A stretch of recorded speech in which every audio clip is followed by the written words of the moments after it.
এই যে যুব সমাজ, আজকাল তো আমরা তো পিতাকে শ্রদ্ধা করি না।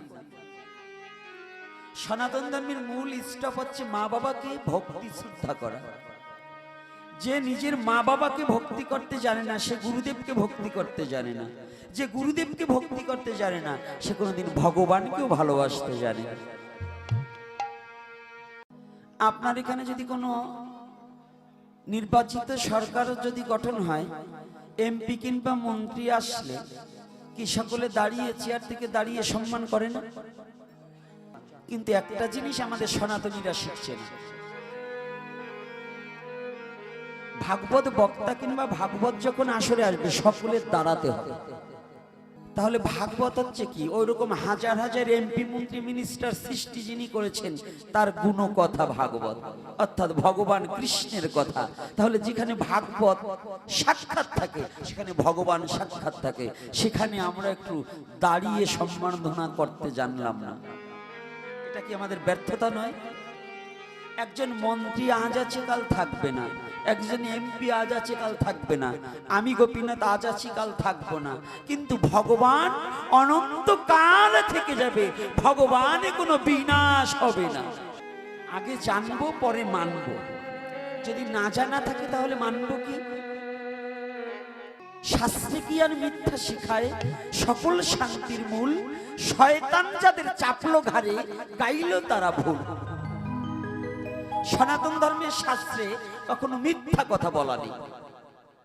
ব্যাস, বাল্মীকি এই গ্রন্থ ব্যতিরিকে এখন ইদানিং কিছু নৈব্য পণ্ডিতদের কিছু গ্রন্থ আছে, ওটা গ্রহণ করা যাবে না।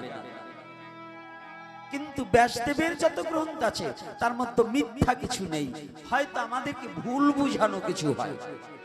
আমরা তো সকলে সংস্কৃত জানি না, কি জানি বাবা? আমাদের কাছে অনেশ্বর আর বিশুরা লাগিয়ে দিলেই ভাবি ওইটাই বুঝি সংস্কৃত। কিন্তু আদৌ সংস্কৃত কি আমরা কিন্তু অনেকেই অবগত নেই। সংকীর্তন হচ্ছে অষ্টম প্রহর ব্যাপী হরিনাম, সেই যে মহাপ্রভু দিয়েছে সেই থেকে চলছে, আর পৃথিবী যতকাল থাকবে হরিনাম কোনোদিন বন্ধ হবে না। হরিনাম বন্ধ হবে বাবা? তাহলে আমরা সংখ্যাবদ্ধ দিচ্ছি, সীমাবদ্ধ দিচ্ছি অষ্টম প্রহর ব্যাপী হরিনাম না, এটা হচ্ছে সংকীর্তন নাম হবে। সংকীর্তন নাম কি? সংঘবদ্ধ হয়ে যে নাম করা হয় তাকে সংকীর্তন নাম বলা হয়। এখানে হবে সংকীর্তন নাম। এই সংকীর্তন যজ্ঞে করে কৃষ্ণ আরাধন, সেই সুবিধা পায় শ্রীকৃষ্ণ চরণ। আমাদের ভালো রাখার মালিক কে? ঈশ্বর। তাহলে যখনই বলতে হবে, কেউ যদি জিজ্ঞাসা করে যে আপনি ভালো আছেন, বলতে হবে ভগবান আমাকে ভালো রেখেছেন। কারণ ভালো রেখেছেন, কারণ একজনের দুটো পাউই নেই, আপনি তবু হেঁটে তবু এই সাধু সঙ্গ করতে আসতে পেরেছেন। তাহলে এটা কি আমার পরম সৌভাগ্য নয়? একজনের চোখই নেই, আমার তবু একটা আছে, তাহলে তার চেয়ে আমি ভালো আছি। ভালো আছি না? তাহলে আমরা তো সুখে আছি, তো সুখটা কে দিলেন? ভগবান দিলেন। তাহলে আমাদের স্বীকার করতে হবে কি, যে ভগবান আমাদেরকে সুখে রেখেছে। আজকে তিনটি বস্তু মানুষকে ধ্বংস করে, মানুষকে মনুষ্যত্ব ধ্বংস করে।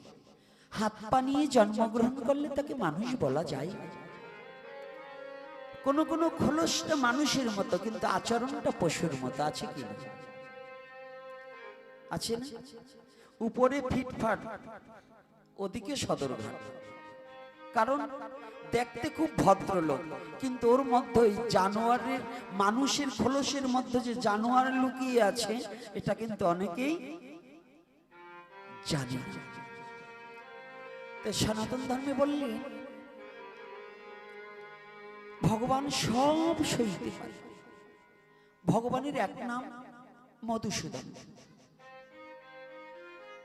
এই ওনার এক নাম মধুসূদন হলেন কেন জানা আছে তো? তাহলে তিনটি বস্তুর মধ্যে ভগবানের এক নাম মধুসূদন। কেন মধুসূদন?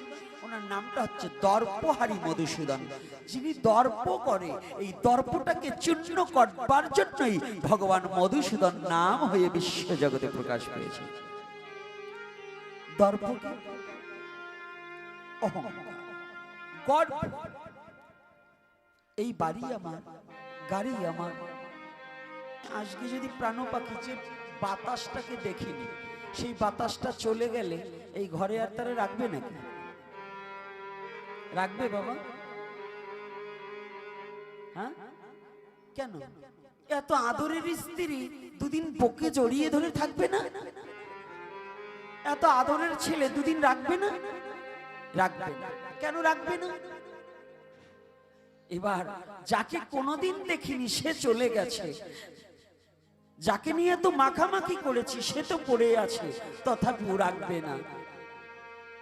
এই জন্য যে ঘরখানায় যে বাতাসটা চলে গেলে ওই ঘরে আর আমার জায়গা হবে না, ওই বাড়িটাও আমার নয়। এই বাড়িটাও আমার নয়। এই বাড়িটা কার? রাধা গোবিন্দের। এই বাড়িটা কার? আমার গৌর হরি। আর এই কলিহত জীবের একমাত্র পারের কান্ডারি, এই কলিহত জীবের একমাত্র মুক্তির কান্ডারি শ্রীকৃষ্ণ চৈতন্য মহাপ্রভু। তিনি ভিন্ন কোনো পারের কান্ডারি নেই। হরিবা